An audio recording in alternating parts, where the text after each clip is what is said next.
Olá, pessoal. Sejam todos muito bem-vindos a mais um vídeo aqui pelo nosso canal do YouTube. E nesse vídeo de agora nós vamos falar sobre um tema que muita gente comenta, nós lemos muito, ouvimos falar, mas muitos profissionais ainda da área da saúde, muitos estudantes e profissionais da área da saúde ainda têm muita dúvida conceitual em relação ao que efetivamente significam, então, as espécies reativas de oxigênio, as zeros ou os radicais livres, e a relação, portanto, dessas espécies reativas de oxigênio ou radicais livres com o estresse oxidativo.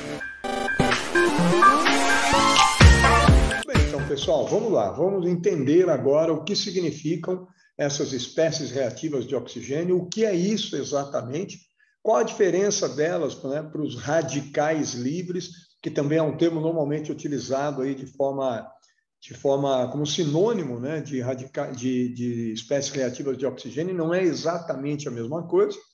E a partir daí, qual a relação que essas espécies reativas de oxigênio, ou que as zeros, né, e os radicais livres têm com o estresse oxidativo e o que significa efetivamente o estresse oxidativo. Vamos lá, então. Portanto, quando nós falamos em espécies reativas de oxigênio, o que elas significam, né? Qual é o conceito para a gente de espécies reativas de oxigênio? Tá aí, ó. Quando nós falamos em espécies reativas de oxigênio, a definição e o conceito é esse aqui. Então, estou aqui com o laser, ó, as zeros, o que são? São substâncias formadas a partir do escape de alguma parte daquele oxigênio que nós utilizamos lá na via oxidativa, naquela cadeia transportadora de elétrons, que é a segunda parte, né, do conjunto de reações que compõe a nossa via oxidativa ou a via aeróbia de fornecimento de energia.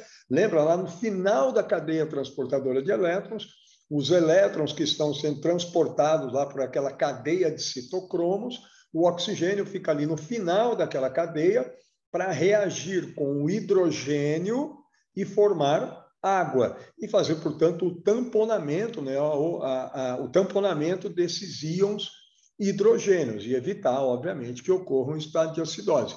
Esse é o papel do oxigênio dentro do metabolismo aeróbio, lá no final do metabolismo aeróbio, então, no final da cadeia transportadora de elétrons, reagir, combinar com os hidrogênios e formar água. E a partir daí, dentro desse processo, alguma coisa, né, desse oxigênio não reage diretamente com os hidrogênios, tem aí então um escape. E aí isso representa, olha, mais ou menos 2 a 5% desse oxigênio todo utilizado na via aeróbia. E aí então nós temos a formação, a partir desse escape desse oxigênio, nós temos então a formação dessas espécies reativas de oxigênio. Acaba reagindo com um elétron e aí forma, então, essas espécies reativas. É uma minoria desse oxigênio como um todo utilizado, né, no metabolismo aeróbio, mas, de qualquer maneira, alguma coisa disso. Então, é algo normal, é algo comum, é algo fisiológico, né? Alguma coisa, então, desse oxigênio não reage diretamente com hidrogênio, e sim com o elétron aí do próton no hidrogênio, e forma essas espécies reativas de oxigênio. Por que elas têm essa denominação, né? Por que esse percentual mínimo de oxigênio que escapa, né, e não forma água junto com o hidrogênio e acaba reagindo com o elétron, por que é chamado de espécies reativas de oxigênio?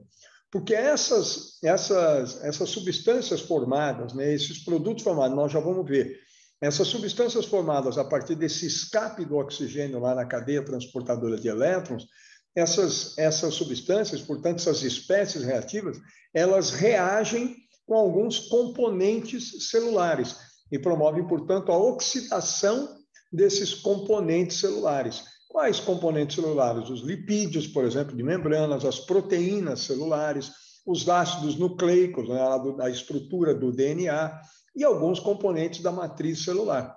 Esse é aquele processo que nós costumamos denominar de peroxidação. O que acontece, por exemplo, da reação dessas espécies reativas de oxigênio com os lipídios de membrana, né? Aqueles ácidos graxos que compõem a membrana, os ácidos graxos poliinsaturados de membrana são são alvos, né, muito comuns dessas espécies reativas de oxigênio. E elas reagem, portanto, com esses lipídios, esses ácidos graxos de membrana, e promove aquilo que nós denominamos de peroxidação lipídica, né, dos componentes da membrana. Essas reações, né, das espécies reativas, portanto, né, com os componentes de membrana, esse processo de oxidação dos componentes de membrana por essas espécies reativas é altamente lesivo para as células, né, e apresenta uma alta relação com o desenvolvimento de doenças crônicas, câncer, com o processo de envelhecimento e a dificuldade, uma regeneração celular frente a agentes agressores no dia a dia. Então, essas espécies reativas, quando agem, né, quando reagem, quando oxidam componentes de membrana, acabam sendo extremamente nocivas e, entre aspas, tóxicas para as células como um todo. Daí elas trazerem, né, prejuízos para o funcionamento celular e, consequentemente, para o funcionamento do organismo como um todo. Quais são algumas dessas espécies reativas, ou as principais, tá? Dessas espécies reativas de oxigênio? A primeira que é formada é essa aqui, ó, é o superóxido, ou o ânion superóxido. Então, essa é uma das espécies reativas do oxigênio. E já vou mostrar aqui para vocês como é que elas são formadas. Uma outra espécie reativa do oxigênio é o peróxido de hidrogênio, tá? Que é o H2O2. E também uma outra espécie, a hidroxila, é uma outra espécie reativa de oxigênio, e o oxigênio singlet. Essas são as principais espécies reativas de oxigênio. Nós também temos algumas outras substâncias que também reagem, né, e oxidam componentes celulares, que são as chamadas espécies reativas do nitrogênio. São as principais junto com o oxigênio, né? As maiores espécies reativas, ou as principais, são essas que nós estamos vendo aqui. Mas, além delas, ainda tem também algumas espécies reativas do nitrogênio, como o óxido nítrico, o nitrito, e esse nitrito é extremamente tóxico para as células como um todo, assim como a hidroxila, entre aspas, nós vamos dizer, a mais potente dessas espécies reativas do oxigênio. Então, olha aqui, ó, desse lado agora aqui, olha aqui para o laser, tem, né, como é que essas espécies reativas, o processo, então, né, bioquímico de formação dessas espécies reativas de oxigênio que nós vimos agora.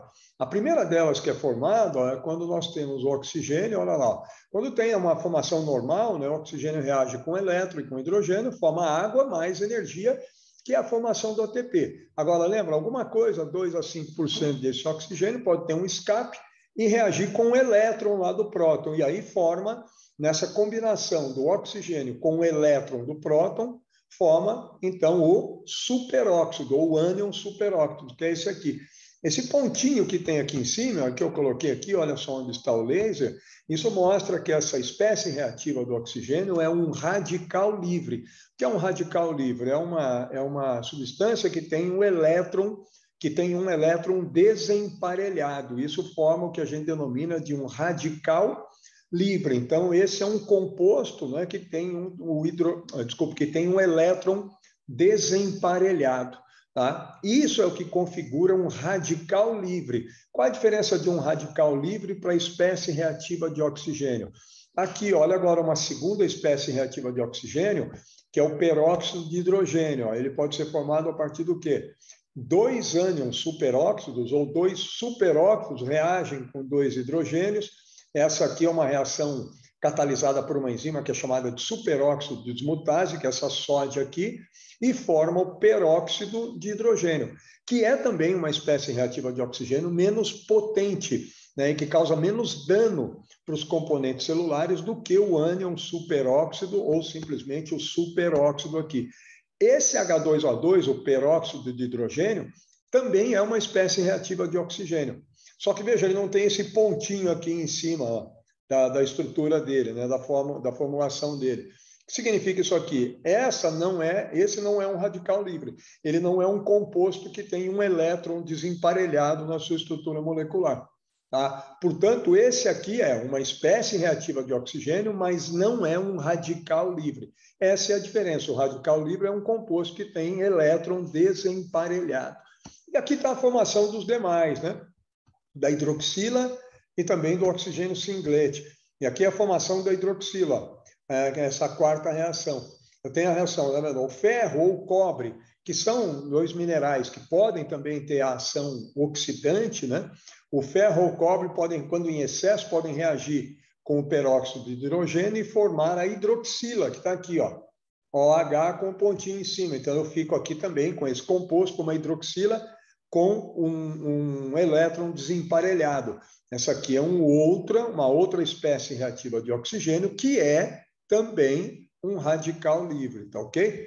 E aí, da mesma forma, pode ter essa aqui reagindo, né? Ou também o peróxido de hidrogênio reagindo com oxigênio, na formação, né? Na presença, desculpa, de ferro ou cobre, também formando aqui, é uma outra maneira de nós formarmos também a hidroxila. E essa outra aqui, essa sexta reação, é a possibilidade que nós temos de formação do nitrito, né? A partir da reação de duas espécies reativas de oxigênio. O superóxido com o óxido nítrico, que também é uma espécie reativa agora de nitrogênio, que é também um radical. Você tem a reação de combinação dos dois e formando o nitrito, que é um potente, né, uma potente espécie reativa de oxigênio. Tudo bem? Então, essas são as espécies reativas de oxigênio, e a diferença desse termo, né, de eros aí, com o termo radical livre. E agora, gente, então está aqui explicado. Qual é a diferença, então, de radical livre para espécie reativa de oxigênio? É essa, né? Já entendemos isso. E o último ponto aqui para a gente, o último conceito, é o conceito de estresse oxidativo. O que é o estresse oxidativo? O estresse oxidativo, está aqui o conceito, é quando ocorre um desequilíbrio entre a formação, a produção, né, dessas espécies reativas de oxigênio e a remoção delas, a contenção dessas espécies reativas de oxigênio. Quando eu tenho um desequilíbrio entre produção e remoção das espécies reativas de oxigênio, nós temos, então, o que é denominado de estresse oxidativo. Mas como é que isso acontece, Cássio? Existe a remoção constante dessas espécies reativas de oxigênio por meio dos sistemas antioxidantes que nós temos, as nossas reservas antioxidantes. A gente entende isso como sistema antioxidante, que combate a todo momento essas espécies reativas de oxigênio. Quem são esses sistemas antioxidantes? Basicamente, nós temos um sistema que é composto por enzimas específicas que atuam sobre cada uma dessas espécies reativas, sobre o superóxido, o peróxido de hidrogênio. O que nós não temos sistema oxidante é da hidroxila. Por isso, ela é uma das espécies reativas mais tóxicas para o organismo. E um outro conjunto, né, de compostos antioxidantes que são os não enzimáticos, como, por exemplo, a vitamina C, vitamina E, carotenoides, flavonoides. Só que isso, né, gente, é um assunto aí para outro vídeo nosso. Fiquem atentos aí em relação a esse tema, aos demais vídeos nossos, que nós teremos aí, temos, né, outros vídeos falando justamente, né, sobre esses sistemas antioxidantes, endógenos, enzimáticos e não enzimáticos. Espero que tenha ficado claro aí para todos o que significam, então, as espécies reativas de oxigênio, a diferença, né, para o radical livre em si e o que significa efetivamente esse estresse oxidativo. Quando nós temos mais formação e uma má atuação desses sistemas antioxidantes enzimáticos e ou não enzimáticos, pela própria escassez, né, na alimentação de compostos antioxidantes, nós temos esse desequilíbrio e, a partir daí, então, estabelece-se um quadro ou uma condição de estresse oxidativo altamente, né, nociva para o funcionamento do organismo como um todo e para a nossa saúde em si. Tudo bem, então? Espero que tudo isso tenha ficado claro e convido a todos, né, para ficarem aí, acompanharem os nossos demais vídeos, as demais produções aqui do nosso canal. E se gostaram desse vídeo, deixem aí a curtida de vocês, e quem por um acaso ainda não está inscrito no nosso canal, por favor, se inscreva para que a gente possa continuar oferecendo mais conteúdos, né, de qualidade e de interesse para todos. Muito obrigado, pessoal.